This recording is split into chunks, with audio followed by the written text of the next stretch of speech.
I'm Brian Jeames. I'm the network manager at the University of Idaho, and I wanted to talk about precision time protocol and the changes that's made for us in our campus network.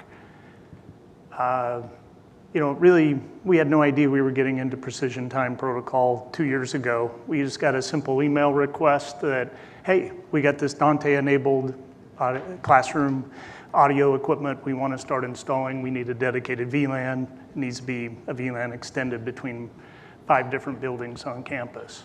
So that's pretty easy. Lesson 1 that we found out right away, hey, this doesn't work as expected if we don't have multicast. It needs IP multicast to work. So we had solved that for some other AV solutions. So add IGMP querier, PIM sparse mode. Seemed like things were good for a few months. Then, hey, we got major problems. Classrooms audio is cutting out all the time. And we're looking, we have packet loss. Is there some kind of network problem of a more typical variety? But turns out, no, it's the Dante protocol is going into election mode over and over again. Because if there can be only one. It's Highlander in the Dante world. There must be one master clock on this VLAN between multiple buildings. And so, here on the left is a happy microphone that's got latency below 2 milliseconds. On the right is an unhappy microphone that's seeing occasionally 5 millisecond latency. That'll cause it to kick off the election process. And the reason that's cutting out audio is that the microphones mute when they're doing the election. So it's going off all the time. What did we do about that? Well, quick and dirty solution. We have to solve this problem right now. We segment. So we pull the VLAN off the building trunks. You lose management ability, but the microphones are just fine working in with link local addresses, and every building has its own master clock. Everything's fine.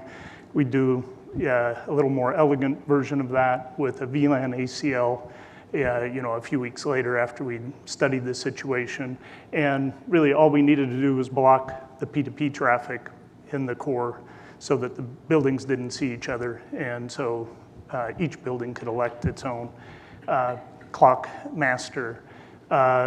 But now our classroom technology team's not happy because audio doesn't work between buildings. They were using that for monitoring. They didn't have any strong driver for it, but to monitor quality, to do troubleshooting, and for future needs to be able to have it classroom sessions and audio into multiple buildings on campus. They wanted that to work. So we got busy. We kind of put it on hold until this summer and fall, and started working on the real solution. And for me and for my team, this was something brand new. I was talking with an engineer who had spent a good part of his career Monday at lunch in a wireless carrier network, and to him this was obvious. Hey, if you're doing P2P, you've got to have QoS. So we figured that out eventually, and so we just did in general, we've tried to keep the network real simple to operate, but we've added now QoS on the uplinks for any of the buildings with the Dante network. We're not quite there. We'll get there by the end of the month in terms of, right now we're down to 2 master clocks. There's one building that we haven't added QoS to that we've got to do a switch upgrade on. But then we'll be with everything running on one master clock with the full functionality the classroom technology team wanted. And just one more comment on the alternatives. A lot of the vendors, there's all kinds of AV vendors offering Dante equipment, and they recommend things like, oh, just build a separate network, totally separate switch infrastructure. Being a university, we like to be a lot more frugal than that, so that wasn't an option for us. And also, we could have made Dante subnets, one subnet per building, just kept it a layer 3 segmentation.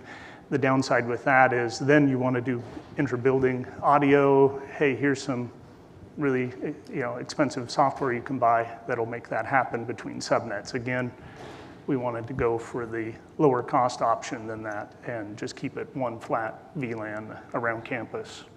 And I just provided the Audinate reference link that has some of their reference details about this. So that's our story about P2P on the campus network.